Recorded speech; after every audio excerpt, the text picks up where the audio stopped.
Portal GA e Instituto Arte Musical apresentam Programa Papo de Quinta. Oferecimento Construtora Rocha e Macedo. Excelência que constrói confiança.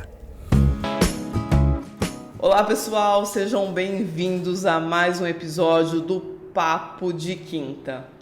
E hoje nós vamos falar de um assunto que atinge todas as famílias.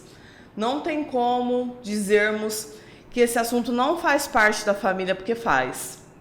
E se de alguma forma não faz parte no presente, em determinado momento da vida, fará. Uma vez eu vi uma reflexão do padre Fábio de Mello, onde ele fala a respeito da utilidade do ser humano. Até que ponto nós amamos o outro? Nós amamos o outro apenas enquanto ele tem alguma utilidade para nós? Ou nós amamos o outro incondicionalmente? O seu avô, a sua avó, os seus pais, tio-avô. Às vezes a pessoa tem a oportunidade, como eu tive, de conhecer bisavós. Vocês amam essas pessoas? Ou quando elas deixam de ser úteis, porque elas não podem mais trabalhar fora, elas não podem mais ajudar nos afazeres domésticos, não podem mais ajudar a cuidar das crianças por questões de saúde, questões físicas, no fundo você torce para ela não estar ali. É isso mesmo, hoje nós vamos falar a respeito de idosos. Como o ser humano é tratado na velhice. E para falarmos a respeito desse assunto tão sério, hoje nós estamos recebendo a Bruna dos Santos Sanches, que ela é uma das integrantes do Conselho Fiscal do Lar São Vicente de Paulo, de Guariba. Seja bem-vinda, Bruna. Obrigada, Fabiana. Quero agradecer a oportunidade de estar aqui, falando um pouquinho do trabalho que a gente realiza e um assunto tão importante que vocês estão dando espaço aí para a gente movimentar. O Portal GA e toda a população guaribense, assim como toda a nossa audiência, quem agradece, porque, como eu disse, é um assunto que atinge a todos, não tem como nós fugirmos, é uma etapa da vida e as pessoas têm que estar preparadas para enfrentarem essa etapa. Sim, cada vez mais comum, A população está cada vez mais idosa, então é um assunto que precisa receber uma atenção especial mesmo. Eu estava vendo e até confirmei com você. Neste ano de 2025, o Lar São Vicente de Paulo de Guariba completará, dia 1º de setembro, 80 anos de existência. Isso mesmo. Uma data muito importante, Muitas pessoas trabalharam durante esses anos para fazer esse trabalho de caridade aí em prol dos idosos. Então, é uma data de comemorar mesmo. A cidade, a população tem que comemorar junto com a gente. E um fato muito curioso é que a população, e eu me incluo, nós nos incluímos, tradicionalmente nós chamamos os lares de idosos ou os lares para idosos de asilos. Mas legalmente esse termo não é mais utilizado, Hoje a gente procura mesmo trazer mais para a realidade, O termo acabou ficando pejorativo, O idoso recebe mal o termo, então, e na verdade é um lar, É uma moradia coletiva de idosos, então o nome que a gente tem procurado usar mesmo é o lar, um lar de idosos. E uma coisa que eu achei muito interessante, e eu já tinha essa curiosidade, é que é muito comum nós encontrarmos lar de idosos e nos mais variados estados, não só nas cidades, mas nos estados mesmo, com o nome de São Vicente de Paulo. Então, eu fui pesquisar o porquê disso. E, pessoal, é o seguinte, São Vicente de Paulo, ele é o santo padroeiro das associações de caridade. Por isso, então, que é tão comum a utilização desse nome. Tá só uma curiosidade aí para vocês. Isso. Nem todo lar São Vicente de Paulo é vinculado à Sociedade São Vicente de Paulo, Costuma realmente, como é o padroeiro e é o pai dos pobres, né? Foi alguém que deu atenção para essa classe, então muitos colocam para homenageá-lo, mas nem todos fazem parte, são vinculados à Sociedade São Vicente de Paulo. O daqui de Guariba né? Perfeito. Ô, Bruna, e hoje o lar aqui em Guariba, ele conta com quantos moradores permanentes, com quantos idosos? Isso. Hoje nós estamos com 18, mas a média fica nesse número ali, até uns 20, né? Essa é a média que comporta, pelo quadro de funcionários, pelo espaço físico, então geralmente é esse o número mesmo que a gente atinge, até por volta dos 20. E por serem pessoas justamente nessa faixa etária, vocês têm funcionários 24 horas por dia. Sim, tem que fazer o acompanhamento, né? É como se fosse um idoso na casa da gente mesmo, né? Então tem as medicações, né, que toma durante o dia todo, tem o cuidador de idoso, sempre tem que ter um ali à disposição, mesmo durante a noite, né? Se pedir água e precisar de uma ajuda, então o funcionamento é 24 horas. E o lar, ele recebe idosos com condições físicas, digamos que de uma certa independência, de conseguir se locomover, tomar banho sozinho, falar, né, com coerência, ou o lar ele só recebe idosos que estão em situações especiais de saúde? O nosso lar, a gente não pode ter o que a gente chama de idoso com dependência em grau 3, que seria um totalmente acalmado, totalmente dependente, porque não é um ambiente hospitalar, é um lar, né? É uma moradia. Então, a gente pode fazer o acolhimento até o grau de dependência 2, que essa é a regra, que é quando consegue fazer ali as atividades, a maior parte sozinho, mas precisa ali de um auxílio, de um monitoramento e de ajuda. Nesse caso do grau 2, inclui cadeirante, por exemplo, a pessoa ela está bem das suas faculdades mentais e tal, mas ela é cadeirante. Então, esse caso ainda comporta. Sim, cadeirante sim. Uhum. Uma curiosidade da população, em geral, é de onde vêm os recursos do lar. Por quê? O lar, que pertence à Associação São Vicente de Paulo, é diferente de uma casa de repouso particular, sim, onde a família coloca o idoso e paga uma mensalidade para que lá ele more, né? Isso. Como se fosse realmente assim um hotel, digamos, é pago. No caso do lar aqui em Guariba, os recursos para manutenção são oriundos de onde? Isso, o Lar de Guariba é uma instituição sem fins lucrativos. Então, tudo que a gente recebe para o lar tem que ficar ali no lar, ser utilizado em benefício dos idosos. A diretoria não é remunerada e aí, assim, o recurso vem de várias maneiras, né? A gente pode ficar com uma porcentagem do benefício do idoso, né?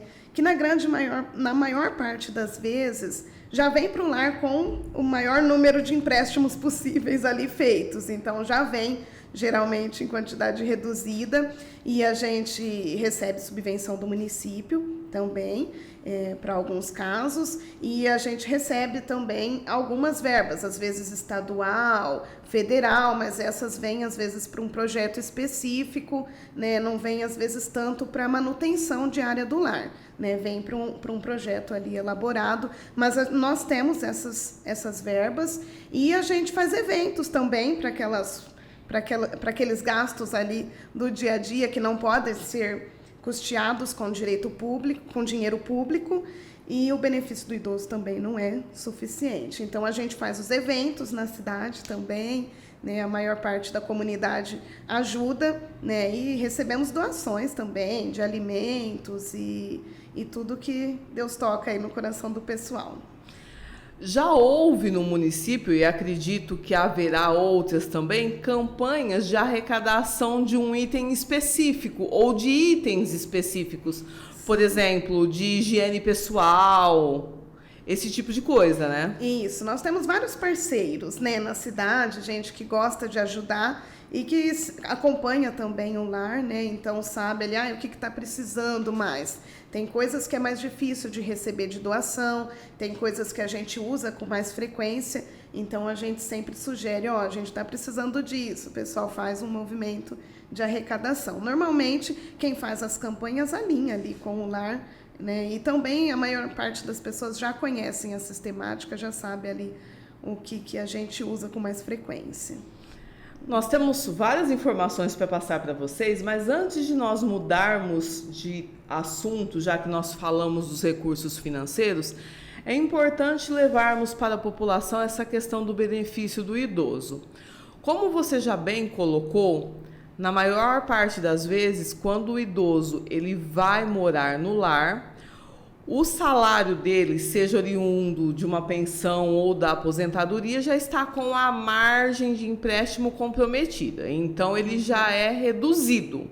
A pessoa que ganha um salário mínimo, menos a margem de empréstimo, que eu não sei se está 30% ou 35%, vocês fazem a conta, esse salário já ele é bem reduzido.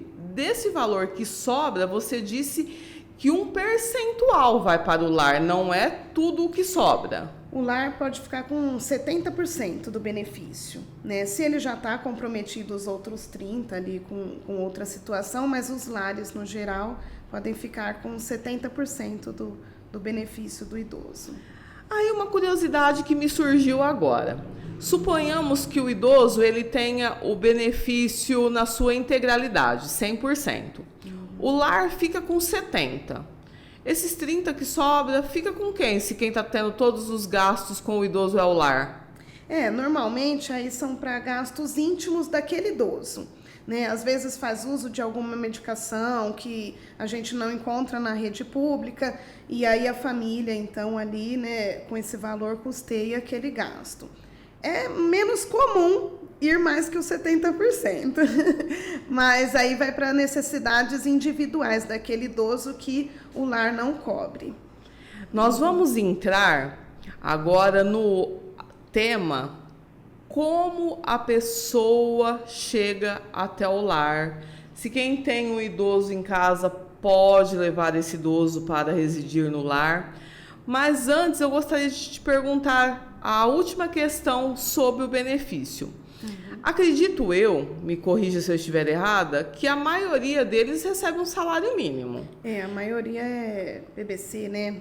O LOAS que a gente fala, né?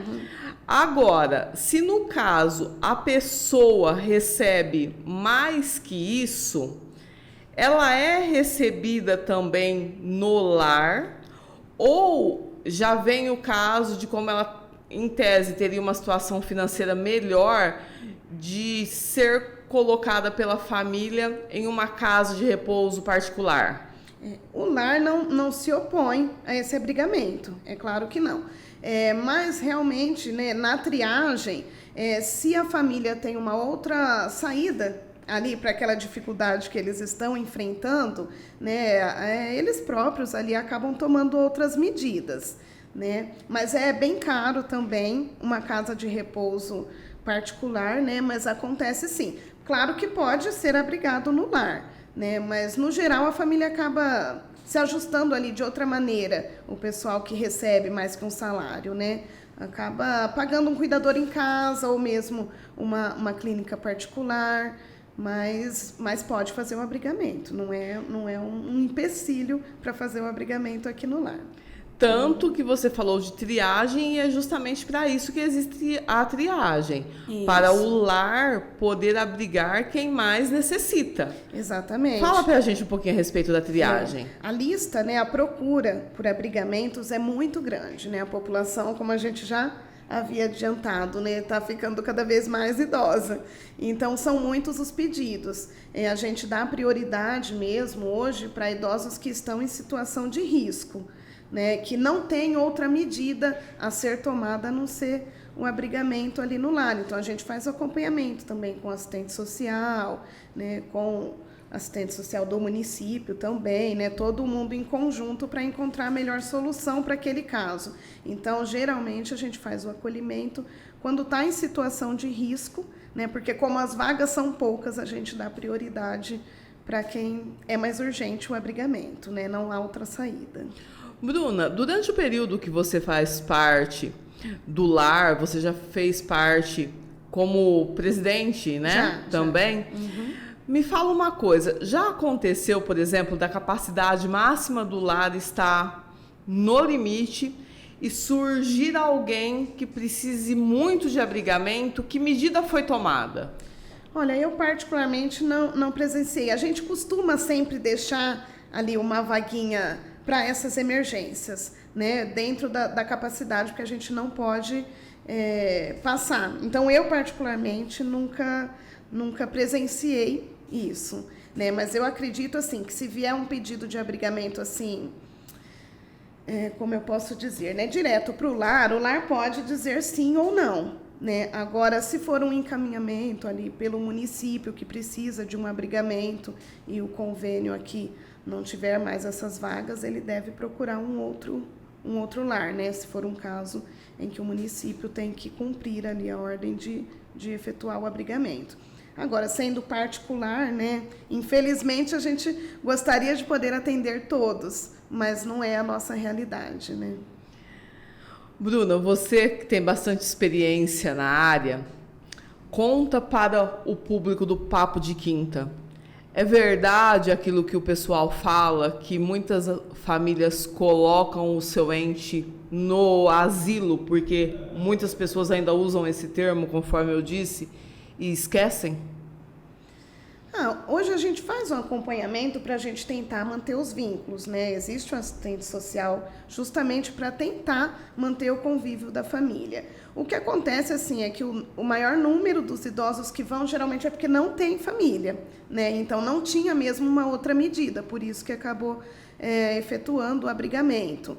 Mas, então, assim, a maior parte não tem mesmo, né? E existem também vínculos que não foram construídos, né? Às vezes há também os idosos que têm um filho, mas que não há contato, né? Há muitos e muitos anos, então não dá para a gente agora também restabelecer tudo. Mas a intenção é de que seja mantida ali a convivência, mas a maior parte deles hoje não tem família, né? Quando vai abrigar. Tem os conhecidos que aí continuam visitando, ou também às vezes tem familiares que já não têm condições de ajudar ali nos cuidados, né? É quase da mesma idade, se for um irmão, né? E mantém o contato, a gente procura manter. Mas há também aqueles vínculos que não tem como restabelecer, né? Então tem família, mas também não recebe a visita e o acompanhamento.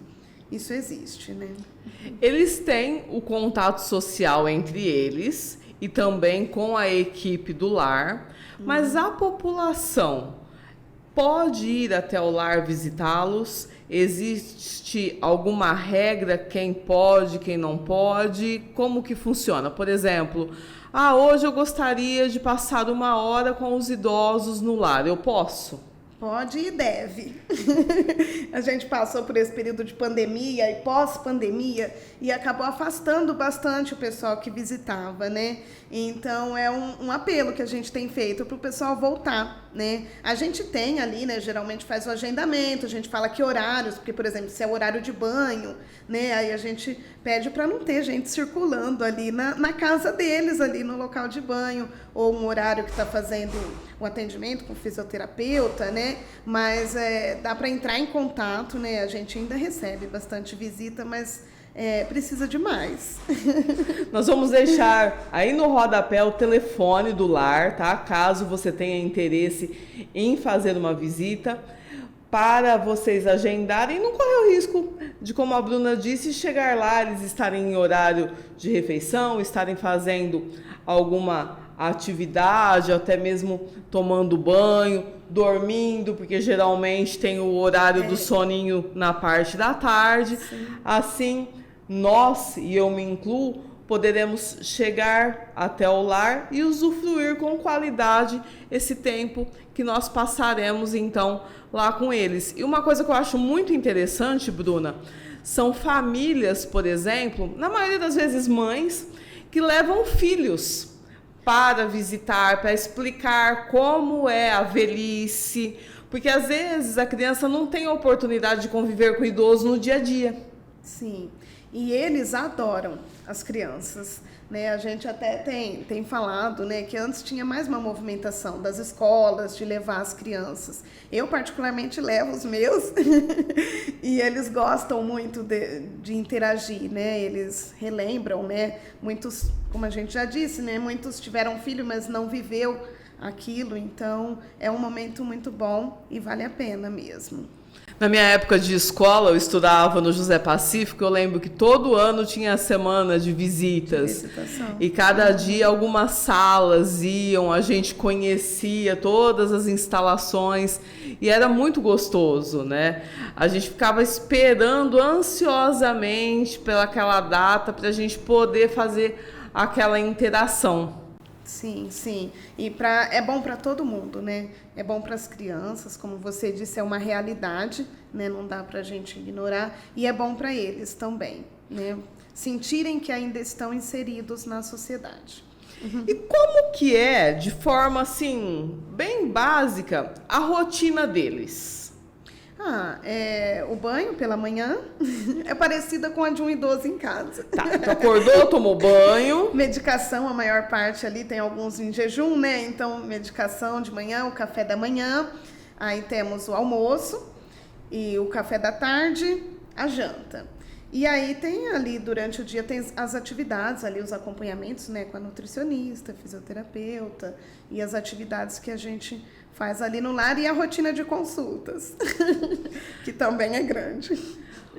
A rotina de consultas, a fisioterapia, a nutricionista. Tem os dias da semana onde cada profissional faz a avaliação para ver como que está a evolução. O desenvolvimento, isso. Exatamente, porque alguns, né, como já são acolhidos em situação de risco, então alguns precisam de um acompanhamento mais perto ali, né, de nutrição, de medicamento, alguns que, moravam sozinhos, a medicação tá toda desregulada, né, então precisa de bastante atenção para evoluir bem, né, para passar com qualidade o tempo que vai ficar lá no lar.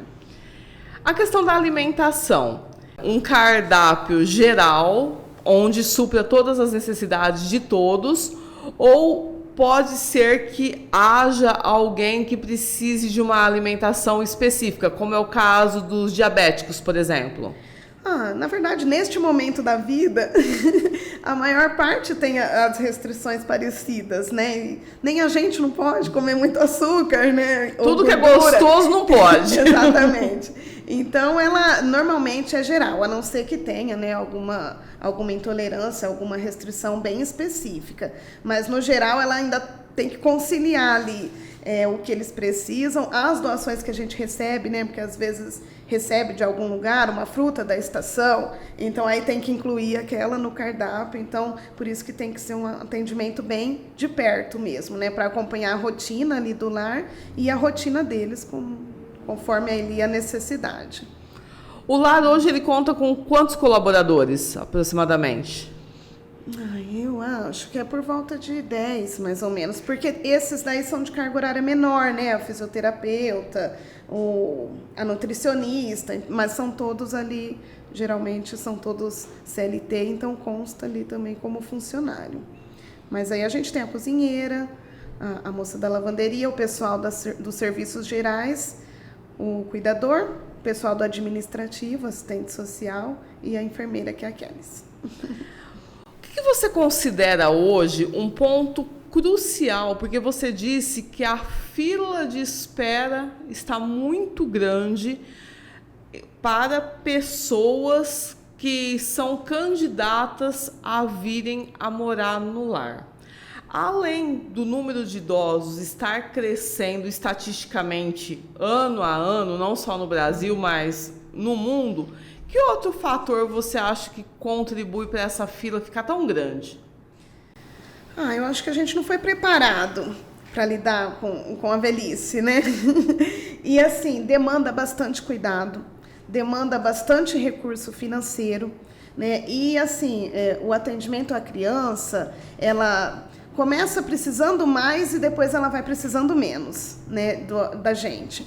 O idoso, ele vai cada vez precisando mais. Então, para a família também é uma situação que exige ali colaboração de todos os filhos, colaboração de mais pessoas, né? Então, eu acho que essas dificuldades acabam levando ali a considerar o abrigamento do idoso como uma saída mais viável, né? E o que você acha que poderia ser feito para começar a conscientizar mais a população para se preparar, para cuidar dos seus entes na velhice? Porque, como você disse, no caso específico do lar aqui em Guariba, a maioria não tem família, se tem parente, o parente tem a mesma idade, então não tem como alguém cuidar. Mas principalmente em clínicas particulares, o que não é o caso aqui, às vezes tem famílias que têm condições de ter a pessoa em casa, têm condições de pagar um cuidador em casa e mesmo assim preferem colocar numa casa de repouso. Eu tenho a impressão, Bruna, às vezes, que tem famílias que chegam a ter vergonha dos seus idosos. Eu acho que existe, né? Existe isso. Não dá pra gente fingir que não existe. Mas eu acho que ninguém está preparado psicologicamente mesmo, financeiro, para essa realidade, né? E aí quando vem, assusta, não sabe muito o que fazer. Há os casos também que o idoso vai ser melhor tratado ali, vai ter melhor atenção numa clínica particular. Como a gente está falando, às vezes vai para o particular porque não tem ninguém ali também com condições físicas para fazer esse cuidado. Mas eu acho que aos poucos a população vai ter que se conscientizar, né? Essa é uma realidade para a gente. Ainda não sei, né, como a gente vai fazer. Infelizmente não sei, mas acho que está chegando e alguma medida tem que ser tomada, né? E o primeiro passo é realmente inserir as crianças, os adolescentes nesse universo, levando eles no lar para fazer as visitas, como nós comentamos, voltar com os projetos das visitas das escolas, para eles irem entendendo, visualizando o que é o futuro, né? Não é pensando que dia a dia que aquilo vai chegar, mas sabendo que o vô hoje está bem, mas daqui a alguns anos o vô pode não estar legal, né? O pai está bem, mas quando você for adulto, você tiver uma certa idade, o pai já não vai ter mais aquela vitalidade que ele tem hoje em dia. Os nossos idosos aqui de Guariba, eles possuem acompanhamento psicológico? Sim, sim. Lá no lar, né? Não é o tanto que a gente gostaria, não, mas possui. A gente tem a psicóloga que presta serviço. Eu te perguntei isso porque eu sempre trago aqui para o nosso bate-papo assim, exemplos que eu vivi. E na minha família tem muito essa tradição de cuidar dos idosos, né? A minha avó e o meu avô cuidaram dos meus bisavós, eu tenho minha tia-avó que cuidou da minha bisavó. Já é normal, né? Eu e os meus pais cuidamos do meu avô. Hoje eu tenho a minha avó de 89 anos que mora comigo. Então é algo assim que eu procuro levar para as futuras gerações. E eu perguntei da questão psicológica porque eu percebi na pele o quanto que eles ficam psicologicamente afetados naquela fase que é a fase que eles deixaram de ser úteis, sim, de trabalhar. Sim. Na fase onde a casa tem que ser literalmente desmontada. O meu avô morreu, a minha avó não podia mais morar sozinha. E então, até hoje, ela fala, minha casa acabou. Acaba aquela independência, sim, aquela autonomia. E isso desencadeia um processo depressivo neles. Sim, e lá, em especial, a gente tem casos até mais graves, né? São idosos que sofriam maus tratos em casa. Então, quando chega lá, a gente já teve situações bonitas, assim, de se ver, né? Que não conseguia falar. mais, e aí a gente vai fazendo acompanhamento, a equipe toda, e aí volta a conversar, volta a comer, porque alguns não comem mais, e o emocional afeta, né? Então a gente sempre procura também pedir, né, para os colaboradores terem essa postura de caridade, né? Porque eles já sofrem, né? Como a gente está falando, eu imagino que deve ser difícil, né? A mente não acompanhar o corpo, aqueles sonhos que a gente teve de construção de casa, a gente tem que se desfazer para sobreviver de uma outra maneira agora, né? Então precisa de uma equipe legal também, né? Fazendo com carinho os cuidados com eles. Imaginem vocês um idoso que sofre maus tratos, que às vezes não tem condições de se locomover para pedir ajuda, de verbalizar para pedir ajuda, que convive só com aquela pessoa que o maltrata, e de repente aquela pessoa que o maltrata é aquele filho, aquela filha, aquele neto, aquela neta, que foi a pessoa onde ele depositou todas as suas expectativas para o futuro. Que ele pensava, nossa, quando eu ficar idoso, fulano vai cuidar de mim. E hoje fulano está praticando maus tratos. Sim, isso é muito comum, né? Como a gente já havia comentado, assim, quando uma criança sofre maus tratos, percebe-se na escola, percebe-se se ela sumir da rua, né? Logo vão acionar os órgãos responsáveis para socorrer. E o idoso ele vai sumindo ali, né? Ele fica doente, ele vai saindo cada vez menos de casa, e muitos estão sofrendo maus tratos dentro de casa e ninguém sabe, né? Ninguém sabe, ele já não tem força para gritar, então é uma realidade difícil. E a gente tem que trabalhar para mudar isso, né? É importante a população ter essa consciência, porque às vezes tem uma pessoa idosa na sua rua, ali no seu quarteirão, que você estava acostumado a ver essa pessoa no dia a dia, ela deixa de transitar, tá doente, tá acamado. Tá, mas na medida do possível, procura fazer uma visita, procura interagir com a família. Não estamos aqui condenando as famílias. Aconteceu comigo, meu avô deixou de transitar porque ele ficou primeiro com um problema neurológico, perdeu totalmente a orientação de onde ele estava e depois ele ficou acamado e nem por isso ele sofreu maus tratos. Mas infelizmente a gente sabe que há casos de pessoas que estão sumidas, digamos, mas que estão sofrendo. Sim. É importante a população também tomar conta disso, né? Nós pretendemos, o Portal GA pretende fazer um programa com o Conselho Municipal do Idoso, porque como você disse, criança, o Conselho Tutelar atua, a escola atua, mas existe o Conselho Municipal do Idoso também, e esse conselho ele merece espaço, ele merece ser visto, merece ser divulgado para a população o trabalho que eles desempenham na sociedade, porque é tão importante quanto o Conselho Tutelar, porque nós estamos falando de seres humanos, independente da idade. Você colocou, os cuidados da criança vão diminuindo porque a vida da gente vai sofrendo aquela ascensão, nós chegamos no ápice e depois vem o declínio, onde nós vamos precisando cada vez mais de cuidados. E isso tem que ser falado, não adianta a gente tampar o sol com a peneira, tem que realmente falar a respeito. Sim, todo mundo tem que conscientizar, né? Não dá para fingir que não acontece. Para nós encerrarmos o nosso bate-papo, se você tivesse que deixar um recado que você gostaria assim, que todos carregassem no coração em relação aos idosos, o que você falaria para quem está nos assistindo, para quem está nos ouvindo?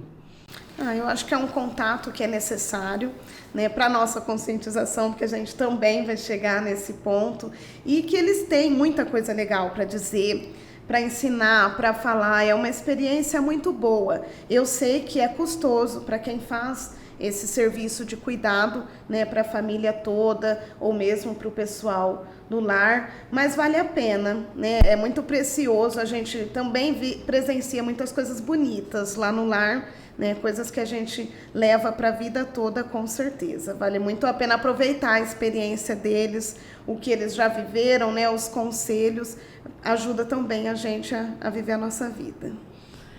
Uma coisinha só para complementar, que eu acho que é interessante você mencionar, só voltando na questão da lista de espera. Tem todo um critério, tem toda uma triagem, mas para ingressar nessa lista há alguns pré-requisitos. Sim, porque se tiver como conseguir cuidar daquele idoso em casa, o ideal é que seja ali a família fazendo os cuidados. Então, a gente busca primeiro, assim, fazer esse cuidado ali dentro de casa. Quem tem outros meios, buscar os outros meios para deixar, né, para o abrigamento, assim, compulsório ou mesmo o abrigamento somente quando não há outras opções mesmo. Todas as vias já foram esgotadas. Eu quis voltar nesse tema para nós encerrarmos, principalmente para parar de ser difundido que qualquer coisa vai para o asilo. Estou usando asilo porque é o termo que todo mundo conhece, que o nosso público vai entender do que estamos falando. Sim. Por que fulano não vai para o asilo? Manda ciclano para o asilo. Gente, não é assim que funciona. Primeiro de tudo, tem um limite de vagas. É impossível atender toda a demanda que necessita. Imaginem vocês a demanda que desejam. Exatamente. Que é muito maior. A gente gostaria de poder abrigar mais idosos, mas o número é limitado. Então, a prioridade fica para aquele que não tem outra saída mesmo, né? Que a gente não visualiza nenhuma outra alternativa. Então, se você tem um familiar que já passou pela triagem, por algum motivo, a triagem considerou que ele não estava apto, digamos assim, a residir no lar ou ainda está na fila, os motivos são esses que a Bruna nos explicou, certo? Na medida do possível, faça de tudo para ter essa pessoa perto de você até o último momento. Nada se compara a criar memórias. A pessoa, ela viveu a vida toda, ninguém é Jesus Cristo aqui para julgar o que ela fez, o que ela não fez. Mas eu não vou cuidar porque em 1940 ele me fez isso. Vou dizer para vocês, quem não tem pecado, que atire a primeira pedra. Muitas vezes, para nós seres humanos, é muito engrandecedor esquecermos o passado. Vamos viver o presente, o aqui e o agora.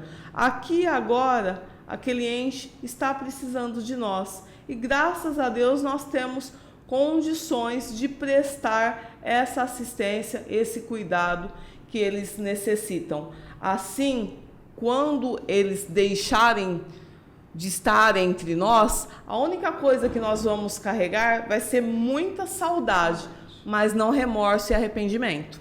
Alguma informação sobre o lar que você gostaria de passar para a população? É só isso mesmo. Pedir para o pessoal continuar sempre apoiando o trabalho, né? Participando, visitando eles, faz toda a diferença. Né? A gente faz por amor, nós da diretoria, e eu tenho certeza que a comunidade que ajuda sempre ajuda também por amor, né? Então, agradecer a todos que já ajudam, né? Agradecer a vocês pelo espaço também, eu adorei, e pedir para que vocês continuem, né? Que a gente possa continuar essa caminhada. O Portal GA está à disposição, nosso diretor, o Bruno, está aqui com a gente, o pessoal que nos assiste já sabe que sempre o Bruno está aqui. Então, em nome dele, eu externo essa possibilidade de contribuirmos, seja divulgando as ações, divulgando campanhas, realmente levando a população ao lar para que tudo fique mais leve, tudo fique mais bonito.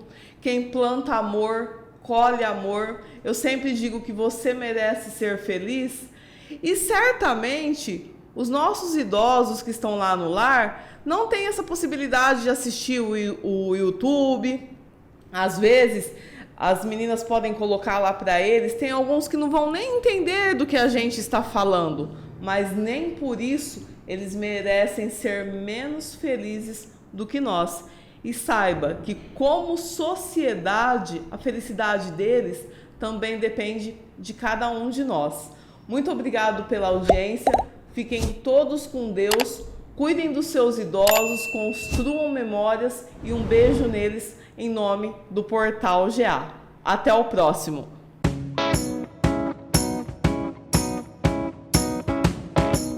Portal GA e Instituto Arte Musical apresentam Programa Papo de Quinta.